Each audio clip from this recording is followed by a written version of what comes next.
stepping on in, stepping on in, stepping on in, stepping on in, whoa, whoa, whoa, whoa, whoa.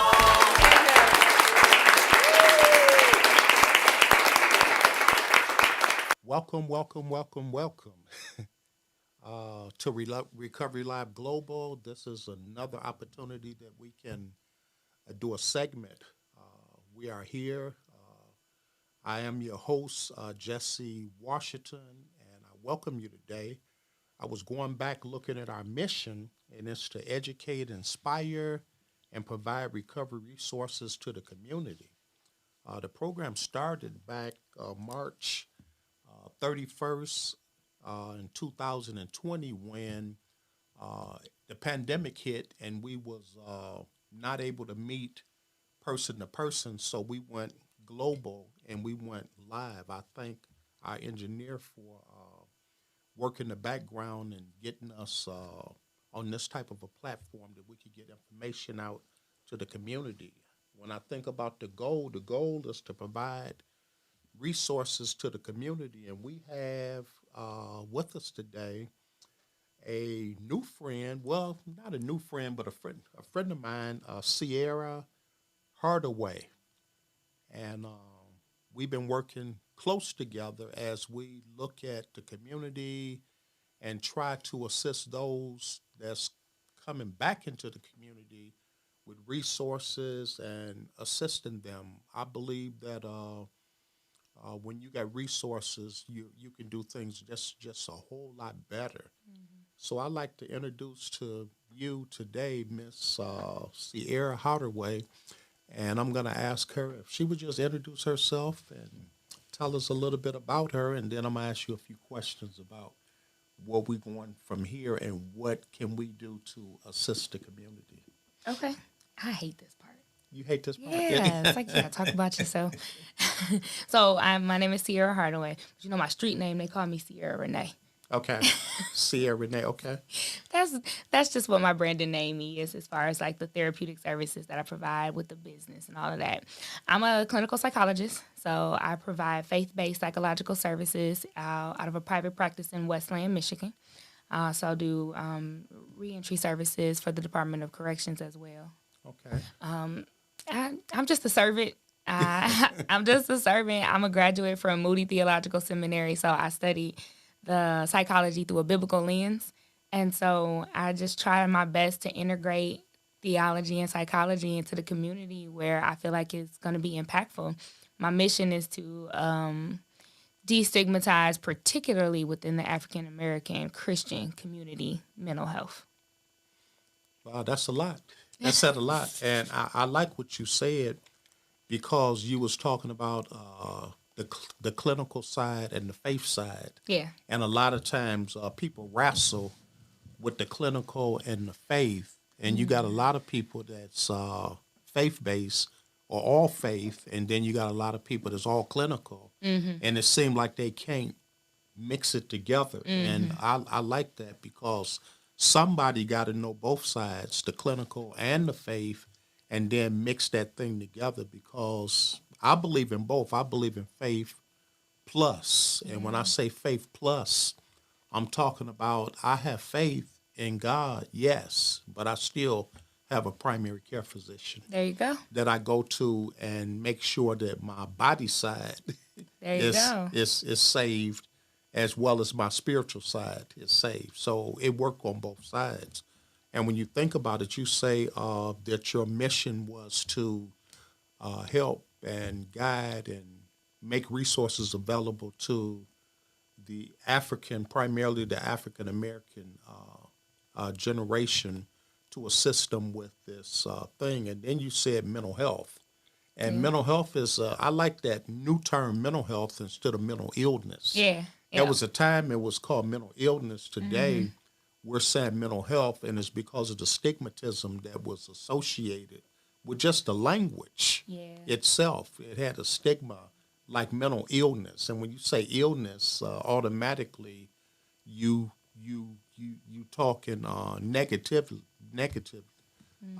to a situation. But when you say mental health, and that's more user friendly to the people that's struggling in that area, and they need psychological help sometimes, medication, sometimes faith, and to intertwine that all together, I think we'll get good results or better results when you intertwine it like that. So how you say you have a private practice too that you're working with? I do. How do that work? How's that working? So I have a private practice in Westland, Michigan. So I have 3 office suites where I actually have a couple coworkers that work alongside me on we have the same vision as far as like what we would like to do with our practices. We were in person, and then when the pandemic hit, we went virtual, but we still offer both in-person visits as well too. So we just come in, we do individuals, groups, couples, families, whatever the case may need to be, just people who are wanting to be assistants with this walk of life. Okay. Yes, it's interesting, and sometimes there's stigmatism as it relate to saying raising my hand and say I need assistance in this area because of the stigma associated with mental health, substance use disorders, and the penal systems. Because of the stigma, people don't want to raise their hand, but we have to break down some of those walls and let people know that it's I mean, ain't nothing wrong with getting some help for yourself. Ain't nothing wrong with tapping into the resources for yourself. Not at all. And then moving the stigma as it relate to it is what we really trying to do. It's hard for a person to say I got a mental health concern, or I got an SUD or substance use concern, or I have a background of criminology, which now have stigmatized me as a person that coming back into the community look at them different. So there was a term that changed. We call them new citizens Yeah.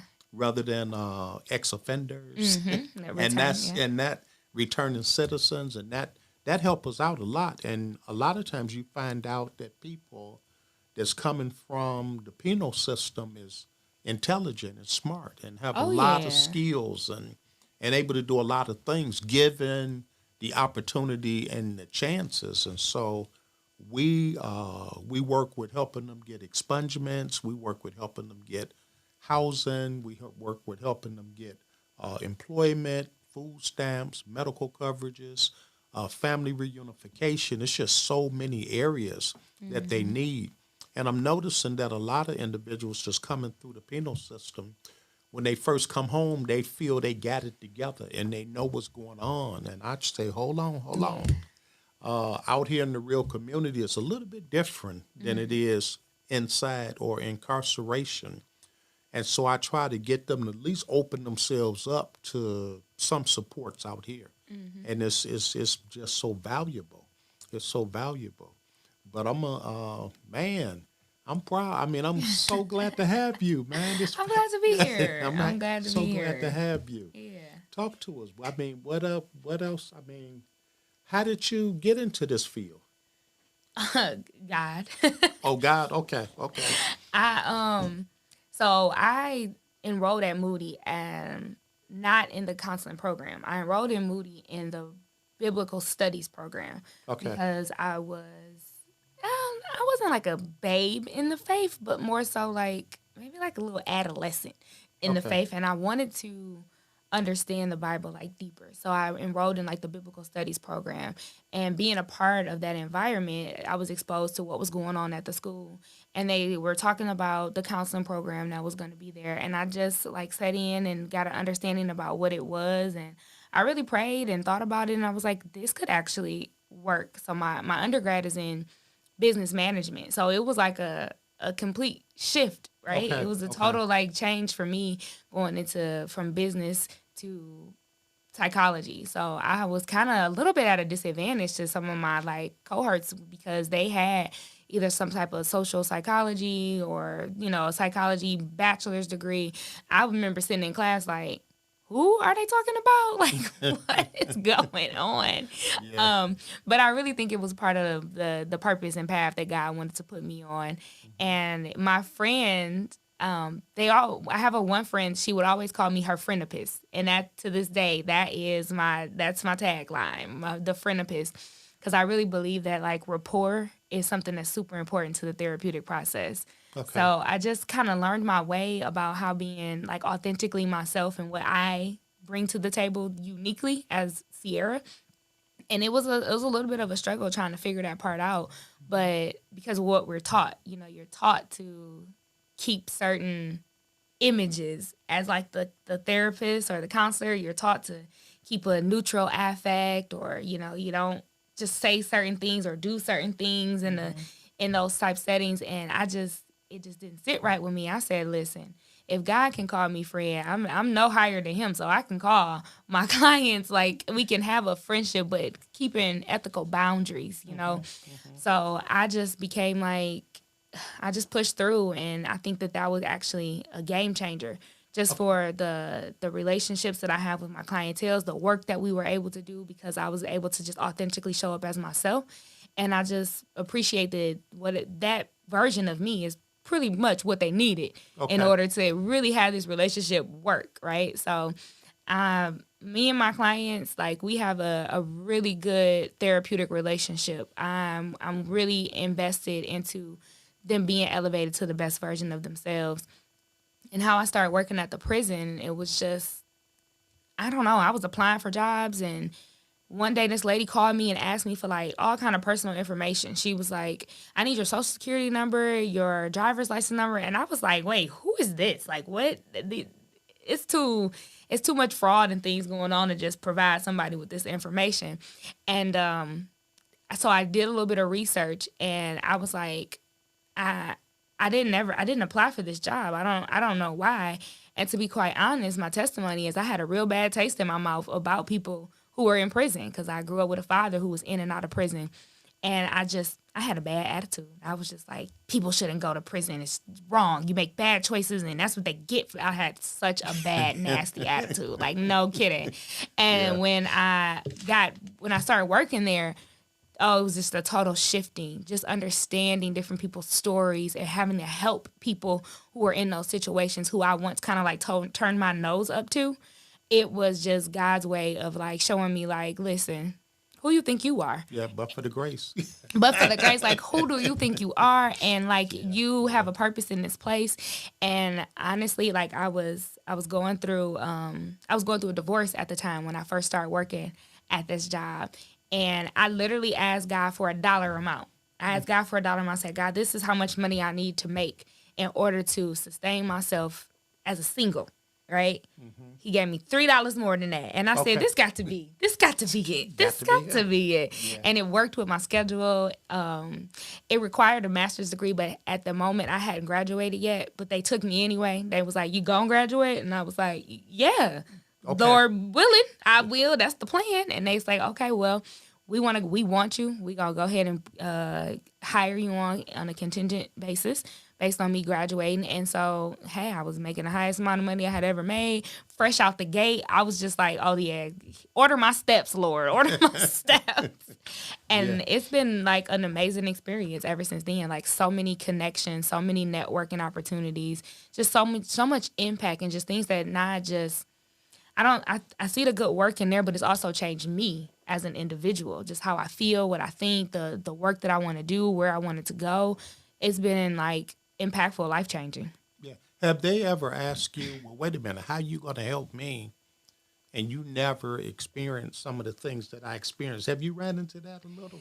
No, because I cut them off before they get there. Uh-oh. I cut them off before they get there. I let them know that I'm not here to say that I can relate to you. Okay. That's not why I'm here. I'm not here to say I relate to you. I have knowledge, I have information, I have tools, and I really believe that we can work together to get you to where you want to go. Okay. So I've always thought about that too. Like, what do you mean? Yeah. But so I always cut them off before they, like, that's a part of my spiel. Like, in the introductory session with me, it's like, listen, I'm not saying that I can empathize. I can sympathize. But I can't empathize with you. I've never wore blue and orange. Okay. I got arrested one time, but it was just an in and out situation. Yeah. So I cut them off right there and let them, I kind of manage the expectations of what I am. And I think that also kind of helps break down some of those barriers that they have, because unfortunately there are some people who are just working a job. you Okay. know, and they're kind of callous to the system because they've been. I mean, they might experience a lot of difficulties, right? And that was one of the things that I asked God for. It was like, help me to not be callous. I don't want to say some of the things that I hear, like, oh, they'll be back or I'll see you later. Like, I want to keep that hope that this time is the last time. This Okay. is going to be the moment that is going to be impactful in their life. Because I think that really helps to keep the morale. And I think when somebody feels like you have hope in them, I think they feed off that. That's They, very motivational for them. and they do better too. And they do better. They And feel they like do they better really have a supporter just knowing and not that. somebody who's just punching a clock. Okay. Yeah, that's yeah, it's really supportive when you do that, and you Yeah. have people like that. A lot of individuals, you say you cut them right off at the path. That's a good process because a lot of clinicians and different therapists and counselors run into barriers when it comes to relating with people Yeah. and that population, and sometimes it can be a turnoff. Yeah. Because they say, if you ain't never done it, how can you help me? And that can be kind of like a turnoff sometimes because people can see through you. Oh yeah. You know, they can see the sincerity in your heart. They can see right through you.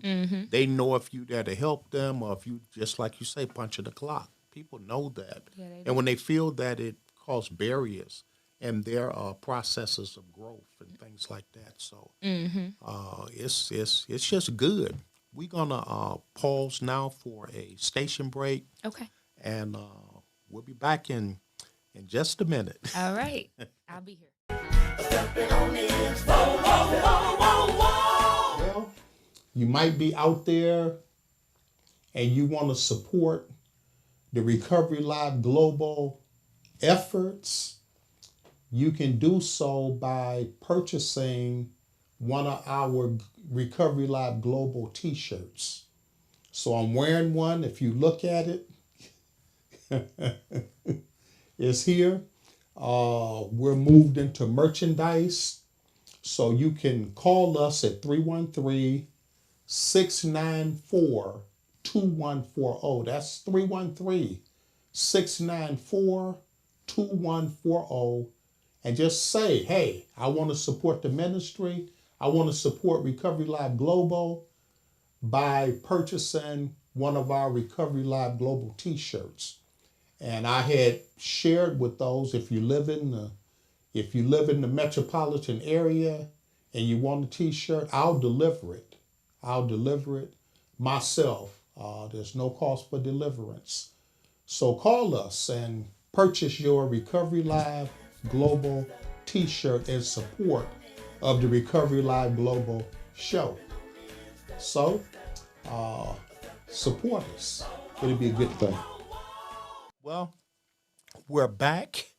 I am your host, Jesse Washington Jr., and I have with me today Ciera Hardaway. And we've been talking about the community, educating the community. We've been talking about providing resources to the community. We've been talking about inspiring the community, and we need all of that. Right now, it's a terrible taste in our mouths as it relates to the community.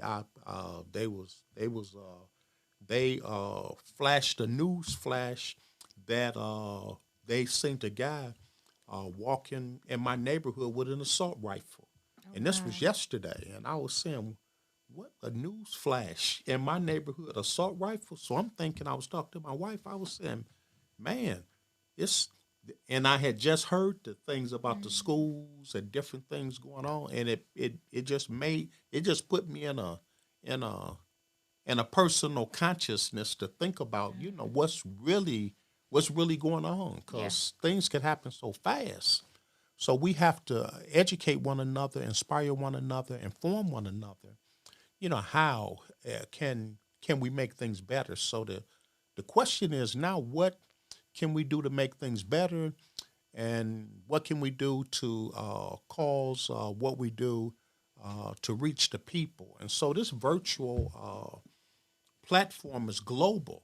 You got people that's watching from Kuwait. You got people that's watching from the the other states and things like that. And I like that because it's global. I was in the basement of a church doing recovery services for years and years and years, and this platform have afforded us to just reach out. This camera is something else. I Yeah. mean, it's just something else to just sit here and then reach out globally Yeah. and tell people about what's going on and what we're doing and what can we do to help. And the message that you just shared with us is really a global message because it not only work in Wayne County, but it could work in Oakland County. It could work in Washington County. It could work in New York and Mississippi and Georgia, and it could work cross overseas. Yeah. And this ministry is going there like that. Our engineer got us. It's just amazing what God is doing on a platform like this. Oh yeah. Yeah, it's just amazing what he's doing. Is there anything else that you would like to share with our listening audience as you think about them? You got a child that's at home and mom and daddy is asleep and they done tuned in Yeah. and they looking at me and you. They 10 years old, 11 or Yeah. 12 years old. And mom and daddy just had the party, on Friday night. And they done woke up and they finding and when they wake up, okay. And they wake up and they find these glasses sitting around with little corners of beer and wine and liquor in it. And a child look at that. It's curiosity. The curiosity is there. I mean, what can I say to this child that's looking? He done tuned in to Recovery Live Global. And he looking at them wine bottles and beer bottles sitting around. I mean, what can I say to this young girl? What can I say to this young kid? I know you out there, and I know you looking. I'm saying, be careful. Just be careful. Don't do it. It can impair you, and it can also you could become addicted by just trying it. I mean, to start off with a experiment, and then it moved to recreational, and then it moved from recreation to abuse, and then it moved from abuse to dependency, and from dependency to chronicity, and then the effects of it can cause you to make bad decisions, and now you over here with Miss Hardaway, and she talking to you about trying to love on you, even though you have now made the mistakes and you're suffering the consequences for the mistakes. And now you got people that's got to talk with you and relate to you to get you back on track. The thing is, don't get off track if you can help it. Just pay attention, listen up. It's not good for you. It's not good for you. I definitely agree with all of that. I think a big thing for our youth to understand and know right now is that knowledge is so powerful. Ask questions. Ask questions, as many questions as possible. We actually expect it from you as a child for you to ask questions. Find you a person, and it's okay to look outside of your family. It could be a teacher, it could be somebody in the church, it could be an aunt, or it could be maybe even a friend's mom where you want to ask questions, somebody that you feel is a safe space for you to talk and ask those questions to, because I think we go so far left because we just don't know how far we going. Okay. And if we pause and stop and actually ask questions, we might decide, like, I should turn around. I should turn around. There's a saying that says, curiosity killed the cat, right? And I think it's good to have a healthy level of curiosity, but you should always have a system or some people like in your community that can help you along the way. It's okay to not know everything. It's okay to ask questions, because I think a lot of time, particularly in our community, our children are told to like be quiet, be a kid, but it's kind of time out for that. Like they need to know. They need to get into a space where they can get this information from a trusted source, where it's credible and where they have their best interests in mind. Like the experimenting thing, you don't gotta do that. Ask a question. My daughter knows very well. She can ask me any kind of question. I'm gonna tell her just the real raw, and I'm gonna try to make it as kid friendly as possible. But sometimes you don't need that version of it, because then that might be too gentle. So I like to share as transparently so that you know the effects, the real true dangers of what certain things are in this life. And I think that applies to us as adults too. I think we can definitely make the change can start by us with us educating ourselves on different things. I think we do such a disservice to the community when we just go talking about stuff we don't know. Like just the whole, I hate to say this term, but the fake news, just giving out information that you don't know about or just saying things out of our ignorance. And now that narrative is just pushed and pushed and pushed and pushed, and people got emotions based on something that's false. And then where we go from there? Once you get emotions involved, it's really bad, right? So I think that from young to old, we need to be asking questions. We need to educate ourselves so that as we are making decisions, we're making informed decisions. We're making good, credible, informed decisions. And I think that will have such a major impact on this world. Like, such a major impact. Yeah, I like that too. Research, Yes. and also evidence based. Yes, I was about to say, and not Wikipedia, now, like credible sources, Yes, like yes. not TMZ, like credible sources. Yeah. It's evidence base is out there. At one time I didn't want to go along with some of the evidence based information that was out there because I figured I knew and I know and I know, but really I only know in part. Yeah. I only know what I know, Yeah. and there's researchers out there that have actually took what I know and what they know and what he know and she know and put it all together and came up with an evidence-based principle or practice and found out that the evidence-based principle and practice will net a whole lot more positive change Yeah. as we move forward in that. So yeah, it's a lot of information out there. And then I like when you talked about the spirituality piece of it, when you talked about you was in school and you was looking at ministerial studies and you wanted to learn a whole lot more about the Bible and situation like that. And I think that the Bible is good to know, but it's also a good place to practice the principles of the Bible and the scriptures. And so that what you know about the scriptures won't just be theory, but it'll be theory and practice. When I taught cosmetology, I used to teach people how to put coconut curls. Well, they don't call them coconuts no more. They call them spiral curls and whatever they call them today. Every 10 years, Something the new. curl change, to a different Wine different curls. language. That's what we doing now. Wine curls. What they call it? Wine curls. Wine? Yeah, you gotta Man. get the wine curls. Okay, well, I got it. Well, hey, it took another level. But I used to teach them how to put the wine curls in the hair. But after they go to lunch, I would tell them to put the books up and bring your mannequins out and your mannequins, your curls, and everything, and let's actually put a wine curl in the hair. And nobody in my class, I had 21 students in the class, nobody could put the curl in. I mean, they could tell me verbally how to do it, but they couldn't actually do it. And so I found out that you have to teach theory and practical. Yeah. And it's the same thing with what we're talking about. We have to model the way and teach theory and practice as it relate to information and learning in the world and going places and doing things. So I believe in a practical part of preaching and teaching as well as a theory part of preaching and teaching. So we need them both. I was doing some exercises the other week, and I was asking them how do you show somebody how to do this rather than tell somebody how to do it. And I found out that the ear in the brain and the eye in the brain, they say you remember 15% of what you hear and 35% of what you see. Okay. So a picture is louder, a picture speak louder than words.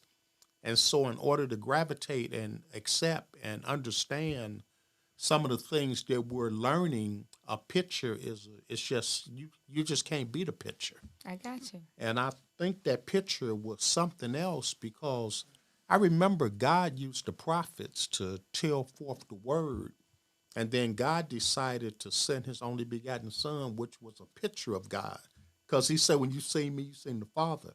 So that picture spoke volumes than what a word would say. And this is the same thing today with learning. A picture is just 1,000 words. And so even today, if we was on radio talking is one thing, but to be actually looking into the camera talking is a whole lot better, because we're not only are they hearing us, which is 15%, but they seeing us, which Yeah. is 35%. And so we're just like I said, our goal is to educate, inspire, and inform the community about positive things that we need to know about change. I mean, and I believe in speaking to the young people. Believe in speaking to seniors, and I believe in speaking to every age bracket out there. And our show have taken on so many different individuals that can come on the show and talk positive. Till I'm not limited on who comes to the show. And so I am so happy to have Miss Hardaway Yeah, I'm happy to be here. This on is the cool. show and just talking about the name of the show is Recovery Live Global. But recovery is not just alcohol and drugs, because just because you're abstinent from alcohol and any mood altering chemical don't mean you're in recovery. Recovery is a mindset and it's a lifestyle change, That's good. and everybody need to have a little recovery in their life. That's true. Yeah, everybody need a little bit. So when you think about it, man, I'm glad to be here. This is another segment of Recovery Live Global. Uh, I'm your host, Jesse Washington, for those who tuning in a little bit later. And I have with me today Miss Ciera Hardaway. What you like to lead them with? I mean, is it anything you'd like to leave our listening audience with as you think about it today? Put me on the spot.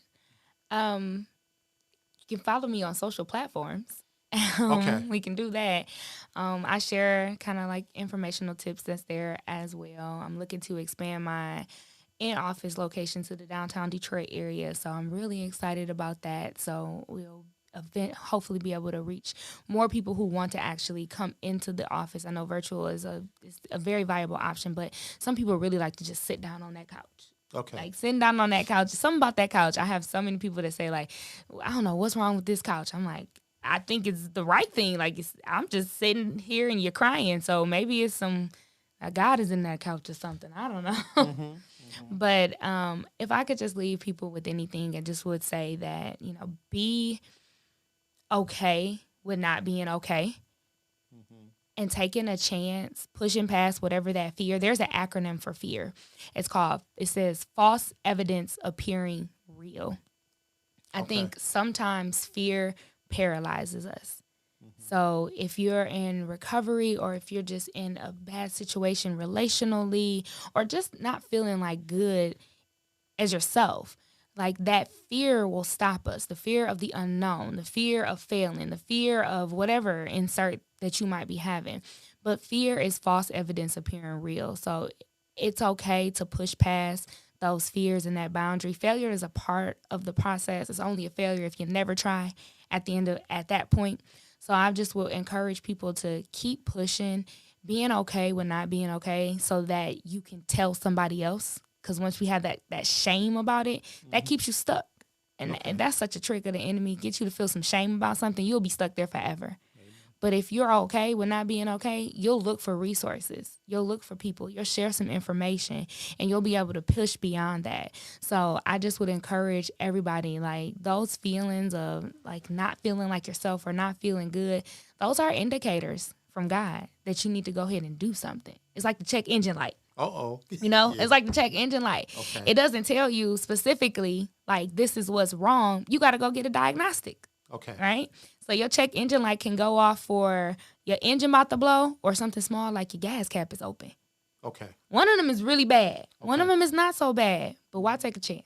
Yes. Go Yes. figure it out, all right? Because if you riding in the car thinking, oh, it's just the gas cap, and it's really the engine knocking, you in Okay. trouble. Yeah. Yeah. So your feelings are God's check engine light for you.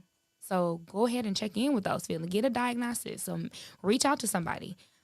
People like myself and Mr. Washington that's available, that can assist in its process.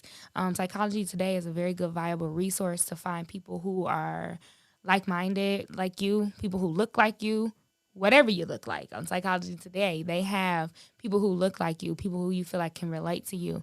Reach out to somebody. We were never meant to go through life alone.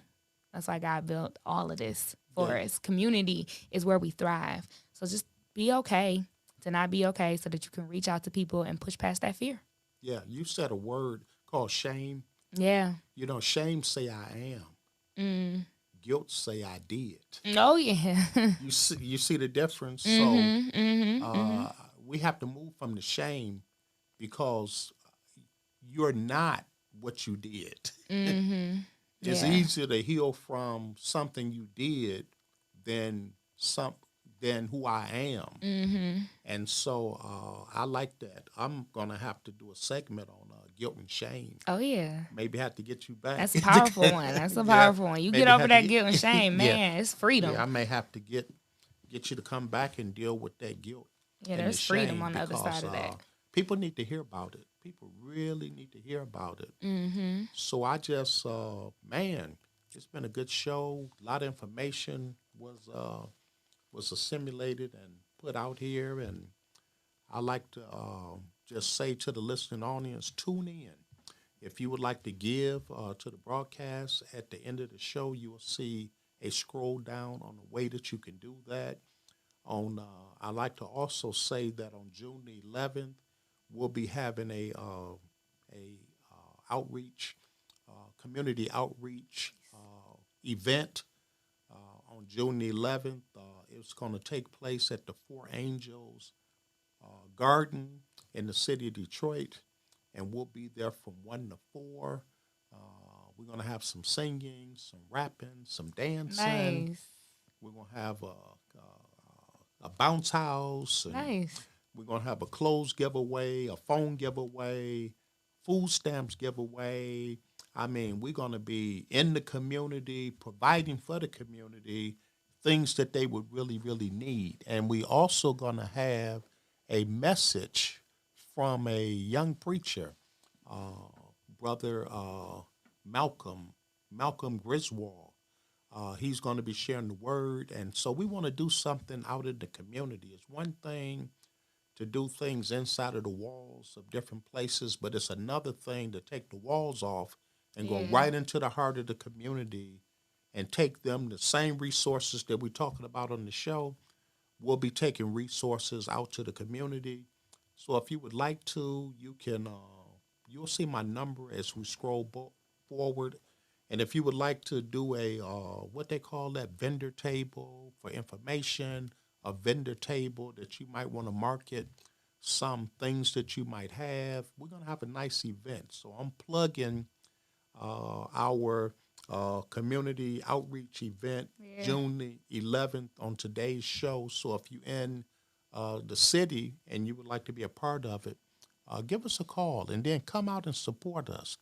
We're trying to make a difference not only in the walls, but out in the community. Yeah. God has been good to us, and we want to let you know. Yes. We want to let you know. So we're looking forward to that event. And I just want to take a minute to thank Miss Ciera Hardaway for coming on the show today and sharing with me. This is the first time I've seen you, not virtual. I know, right? In person. This is the first time. You're real. Yeah. I've been virtual. We've been virtual. It's the first time I had a chance to see you, right here. Right. We could bump elbows right. and get some work done. So I just thank you. This has been another segment of Recovery Live Global. Stay tuned. Much more to come. Yeah. Much more to come. So God has been good, and I'll see you on the next Recovery Live Global show. Have a good one. Amen. Stepping on the inside.